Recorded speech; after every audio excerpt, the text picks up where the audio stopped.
ये ज़मीन पर कब्ज़ा कैसे हो सकता है? क्या वो पाकिस्तान का हिस्सा नहीं है? तो ज़मीन पर ये जो कब्ज़े का जो आर्गुमेंट है, तो वो ये कैसे कह लेते हैं कि उनकी ज़मीन पे कब्ज़ा कर लिया है? क्या वो पाकिस्तान का आईडी कार्ड उनके पास नहीं है? पाकिस्तान का पासपोर्ट उनके पास नहीं है? ये जो आर्गुमेंट है रिसोर्सेज़ पे कब्ज़ा, रिसोर्सेज़ तो आपको नहीं लगता मैडम हमेशा स्टेट के ही होते हैं? मतलब अगर कहीं से भी ये कॉन्स्टिट्यूशन है, ये कानून है कि अगर कहीं से भी कोई रिसोर्सेज़ निकल आएँ, तो वो हमेशा स्टेट अपने कंट्रोल में ले लेती है। वो नेचुरल रिसोर्सेज़ हों, मिनरल रिसोर्सेज़ हों, ये पूरी दुनिया का कानून है, ये सिर्फ पाकिस्तान का कानून नहीं है। क्या बलूचिस्तान को अलग देश होना चाहिए? क्या जबरदस्ती पाकिस्तान ने बलूचिस्तान पर कब्जा कर रखा है? और क्या भारत को बलूचिस्तान की मदद करनी चाहिए? इन सब विषयों पर हम बात करेंगे, लेकिन पहले हमारे जिहादी चीमा को एक बार सुनिए कि ये क्या सोचते हैं। सर इस पे बलूचिस्तान के लोग जो बात करते हैं, जो हम सुनते हैं, उसमें तो वो यही कहते हैं ना कि जो रिसोर्सेज निकलते हैं वो उनके ऊपर इस्तेमाल नहीं होते। वो कहते हैं कि जी जैसे सुई गैस जो है सुई से निकली है, कहते हैं वहीं पे गैस नहीं है, वहां पे उन लोगों क्या नहीं है, जबकि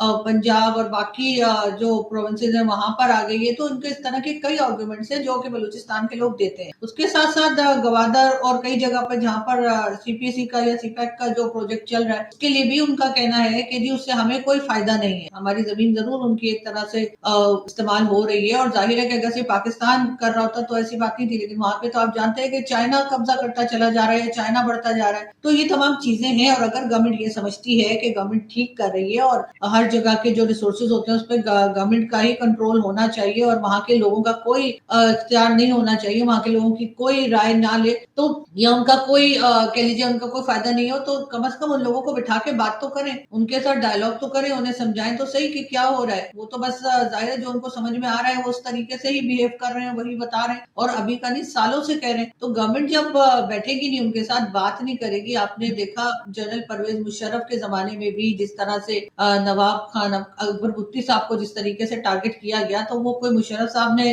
अपने आप तो नहीं किया था, एज ए इंडिविजुअल तो उन्होंने अटैक नहीं था, वो तो कॉन्स्टिट्यूशन का ही था ना, वो तो फौज नहीं किया था। तो जब आप ये सब कुछ करेंगे तो फिर जाहिर है हालात खराब ही होंगे, बेहतर तो नहीं होंगे। नहीं मैडम, आप फॉर एग्जांपल भुट्टी साहब का केस स्टडी देख लें, तो अगर फॉर एग्जांपल एक ग्रुप है, ग्रोह है, ठीक है, माना वो ट्राइबल हैं, so on and so fourth, but आपको लगता है कि किसी ग्रोह को ये इजाजत दी जा सकती है कि वो अपने साथ 200-300 आर्म्ड लोगों को लेके, असला लेके किसी पहाड़ पे चढ़ जाए, किसी गार में घुस जाए और कहे जी कि ये इलाका मेरा, ये मेरी रेट है, यहाँ पे मुझे करें? ये तो देखें, मैं कभी भी किसी मर्डर का हक में नहीं हो सकता और स्टेट को तो बिल्कुल भी नई चीजें करनी चाहिए क्योंकि स्टेट के खाते में पड़ जाती हैं। ये जो पॉइंट है मैडम कि आप बंदूक पकड़ के रियासत के खिलाफ लड़ना शुरू कर, वो अकबर भुट्टी हो, वो टीटीपी हो, वो सिंध में कोई हो, वो कोई और हो। देखें, पाकिस्तान में कश्मीर भी है, सिंध भी है, पंजाब भी है, बलोचिस्तान भी के इलाके हैं, जीबी भी है, वहां तो कोई बंदूक नहीं पकड़ता और कोई नहीं खड़ा होता आपके आगे। ट्राइबल एरिया सिर्फ बलोचिस्तान के अंदर थोड़ी ही है। ये आप इसको कैसे देखें? देखिए सर, हर एक का जो है ना वो डील करने का अपना अंदाज होता है। बलूचिस्तान में और अकबर साहब जो थे, भुट्टी साहब का अपना एक स्टाइल था बात करने का, या जैसे वो करे थे उस वक्त उनसे डायलॉग किया जा सकता था। और इसी तरीके से केपीके में भी जो अगर ये टीटीपी से बात कर सकते हैं और बाकी लोगों से बात कर सकते हैं, तो ये बलूचिस्तान में लोगों से बात क्यों नहीं कर सकते? इनको वहां पर भी उस वक्त बात करनी चाहिए थी। और मुशर्रफ साहब ने, जैसे कारगिल एक ब्लंडर के तौर पे कहा जाता है कि उन्होंने किया था, यही ब्लंडर उन्होंने भुट्टी साहब के ऊपर भी ब्लंडर ही मारा था कि उन्होंने जिस तरीके से उनकी जान ली, उसको तो कोई भी सपोर्ट नहीं करेगा। मेरा ख्याल है पाकिस्तान में क्या, पाकिस्तान से बाहर भी कोई सपोर्ट नहीं करेगा जिस तरह से भुट्टी साहब की जान ली। लेकिन जाहिर है ये लोग उस वक्त तो मुक्के दिखाया करते थे मुशर्रफ साहब, और उनको लगता था वो बहुत पावरफुल इंसान है, पाकिस्तान पूरा उनके कंट्रोल में है। अभी भी आपको याद होगा किस तरीके से वो अपनी जो तकरीरें किया करते थे उसमें मुक्का लहराया करते थे और उनको लगता था कि उनके सिवा कोई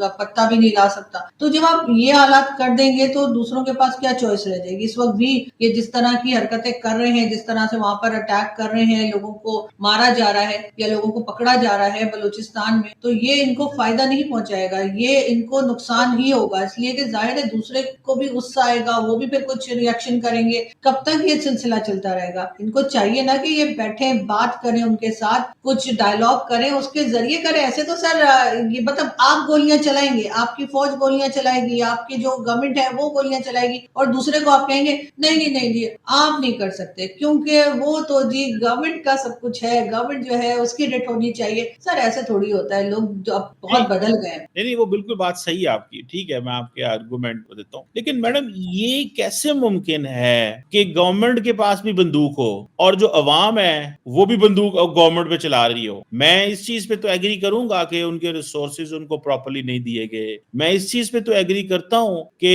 उनको जो पॉलिटिकल पावर दी जानी चाहिए, लेकिन बिकॉज उनके पास 6% आबादी है ना बलूचिस्तान, 6% आबादी ही ट्रांसलेट होनी है इलेक्टोरली नेशनल सेटअप के अंदर, सेनेट हो या जो भी हो। तो ये कैसे मुमकिन है कि एक बंदा कहे मेरे घर पे बाहर पुलिस आए, मैंने कहा आपके पास भी बंदूक है, मेरे पास भी बंदूक है, तुम भी चलाओ मैं भी चलाऊं? रियासत स्टेट ऐसे थोड़ी चलती है। क्या इंडिया अलाउ करता है कश्मीर के अंदर? कश्मीर के अंदर उनकी क्या लड़ाई है? फॉर एग्जाम्पल अगर यही देखा जाए, वो यही है ना कि भाई कश्मीरी बंदूक नहीं पकड़ सकते। भाई इंडिया की जो आर्गुमेंट है कश्मीर के ऊपर वो क्या है कि आप बंदूक नहीं पकड़ सकते, बंदूक हमारे पास रहेगी। अब फॉर एग्जाम्पल अगर कश्मीरी बंदूक चलाएगा तो इंडियंस क्या करेंगे? वो छोड़ेंगे तो नहीं, उसको नहीं छोड़ते वो, और वो कहते हैं ये मेरी रिट है। अब अगर इसी तरह बलूचिस्तान में ऐसे होता है, फौज है, पुलिस है, वो जाती है आगे से गोली चलाता है, तो आपका क्या ख्याल है? फौज और पुलिस को डायलॉग करना चाहिए, पहली प्राइमरी चीज यही है। लेकिन क्या उनको उन लोगों की जो बंदूक वाली रिट है उसको कायम कर लेना चाहिए, या कि उनको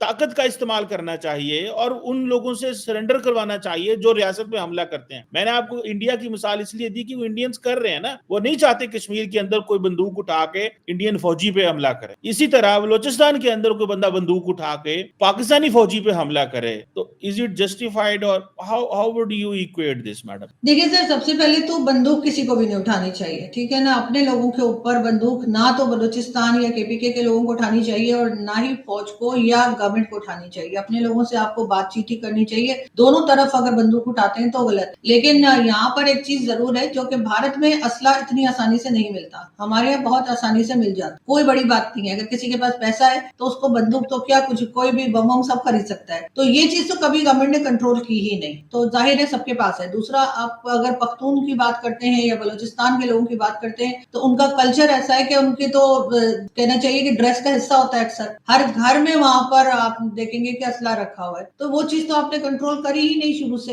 तो सबके पास है। और दूसरी बात ये कि अगर आप जाकर वहां पर बंदूक दिखाएंगे और आप फायर करेंगे, तो जाहिर है जो जिनका कल्चर ये है उनको तो कोई परेशानी नहीं है, वो तो अफगानिस्तान से कहां से असला मिल जाता है, तो वो भी उठाएंगे। बात सारी ये है कि अगर आप ईंट मारेंगे तो दूसरा भी तो पत्थर मारेगा ना। यहाँ पर यही चल रहा है हमेशा से। ऐसा नहीं है कि भारत में तो जो रिटायर्ड फौजी है उन तक को बंदूक लेने में मुश्किल होती है। हमारे तो आम सी बात है, बंदे को किसी को फोन कर दे वो घर पहुंचा के चला जाता है, जी कौन सी चाहिए। दोस्तों 1947 में जब भारत और पाकिस्तान आजाद हुए तो उस वक्त बलूचिस्तान 4 रियासतों का एक हिस्सा था, कलात। 15 अगस्त 1947 को जब भारत आजाद हुआ तो कलात के खान ने भी इसी दिन अपनी आजादी का ऐलान किया था। लेकिन पाकिस्तान खुद को इस्लाम का ठेकेदार, मुसलमानों का ठेकेदार समझता था। उसने जबरदस्ती एक तरह से खान को धमकी दी और कहा कि सीधे सीधे या तो मिल जाओ, नहीं तो हम आपके ऊपर चढ़ाई करने जा रहे हैं। बेचारे खान क्या करते, उन्होंने भी कहीं ना कहीं पाकिस्तान के अंदर शामिल होने का निर्णय ले लिया और तब से ये जो जंग है वो लगातार चलती आ रही है। कई मौकों पर बलोचों ने बगावत करने की कोशिश की, 1948, फिर 1958 और 1973 और 2003 के बाद से लगातार अब तक जो आवाज़ें हैं बलोचों की वो उठती जा रही हैं। लेकिन पाकिस्तान अपनी फौज भेजकर वहां पर लगातार उनके ऊपर जुल्म ढाता रहता है। दोस्तों सबसे बड़ी चीज़ ये है कि पाकिस्तान वहाँ के जो रिसोर्सेज हैं, जिसको भी चीमा साहब बोल रहे थे कि वो ज़मीन हमारी है तो वहाँ के जो रिसोर्सेज हैं वो भी हमारे होते हैं। ठीक है, आप उनका इस्तेमाल कर रहे हैं, उसका दोहन कर रहे हैं, लेकिन बलोचों की कोई सुन नहीं रहा है। वहाँ पर जो बुनियादी सुविधाएं होती हैं वो तक सरकार मुहैया नहीं करा रही है। तो प्रॉब्लम एक्चुअली यहाँ आती है। कश्मीर की आप कंपैरिजन कर रहे थे, भाई कश्मीर भारत का पहली बात तो हिस्सा है। ठीक है, आप नहीं मानते तो ये आपकी प्रॉब्लम है। कश्मीर भारत का हिस्सा है और इसके साथ साथ आज आप देख लीजिए कि कश्मीर में क्या हालात हैं। कश्मीर में भारत सरकार ने जो तरक्की की है, जो खासकर मोदी सरकार की हम बात करें तो लाजवाब है। भारत सरकार कश्मीर के लोगों का ध्यान रखती है, उनके हितों के ध्यान रखती है और वहां पर जितने भी काम होते हैं सब लोकतांत्रिक तरीके से होते हैं। और अगर आप बलूचिस्तान को उसी नजरिए से देखते हैं तो ये आपकी गलती है। ठीक है, आपने कब्जा कर रखा है। अगर आपको नहीं पता तो भाई थोड़ा इतिहास पढ़ लो। आप तो पॉलिटिकल के मास्टर बनते हैं ना, तो कम से कम इतना तो आप समझो कि आपने कब्जा किया है नहीं किया है। वहीं पर बात अगर की जाए कि आप भारत को बलूचिस्तान की मदद करनी चाहिए, तो बिल्कुल भाई करनी चाहिए। एक नैतिकता के नाते भारत को बलूचिस्तान की मदद करनी चाहिए, ठीक उसी प्रकार से जैसे बांग्लादेश के लिए भारत ने कदम उठाया था। बात यह है कि यहाँ पर ना थोड़ा सा प्रॉब्लम है, भारत को यहाँ पे बहुत संभल कर चलने की ज़रूरत है, बहुत संभल कर स्टेप लेने की ज़रूरत है। जाहिर सी बात, अगर कुछ भी अगर भारत करता है ना, तो जैसे अभी आप देखिए ना, ये लोग बोलते रहते हैं कि रा की साजिश है, ये है वो फलाना ढिमका, अभी ये और बोलना चालू कर देंगे कि भारत हमें तोड़ने की कोशिश करने लग रहा है। ये सब पाकिस्तान के अंदर ये आवाज़ें उठेंगी, इसमें कोई दो राय नहीं है, लेकिन अंतर्राष्ट्रीय मंचों पर बलूचिस्तान की जो आवाज़ है उसको बुलंद करने की ज़रूरत है। अभी आपने देखा होगा 15 अगस्त को मोदी सरकार ने बलोचों का जिक्र किया है, समझ रहे हैं पाकिस्तानी क्या बोलते हैं, बलूचिस्तान का जिक्र कर रहे हैं मोदी जी, तो जाहिर सी बात है उनका इंटरफेरेंस बलूचिस्तान में है। बट ऐसा नहीं है, उन्होंने बात की है सिर्फ बलोचों की, बलोचों के हितों की, बलोचों के अधिकारों की। तो नेता जो कि एक तरह से ग्लोबल लीडर जिन्हें आप कहते हैं, ठीक है, अगर वो लगातार बलोचों की आवाज को उठाएंगे, ठीक है, उनका जिक्र करेंगे, तो सुनवाई तो कहीं ना कहीं होगी। तो मुझे लगता है कि भारत को एक स्टेप और आगे बढ़कर बलोचों की मदद करनी चाहिए और बलूचिस्तान को आज़ाद करने में अपनी भूमिका निभानी चाहिए। बाकी आप लोग क्या सोचते हैं, कमेंट करके बताएं। चैनल पर अगर नए हैं तो चैनल को सब्सक्राइब करें, इस वीडियो को लाइक करें और शेयर करें। जय हिंद।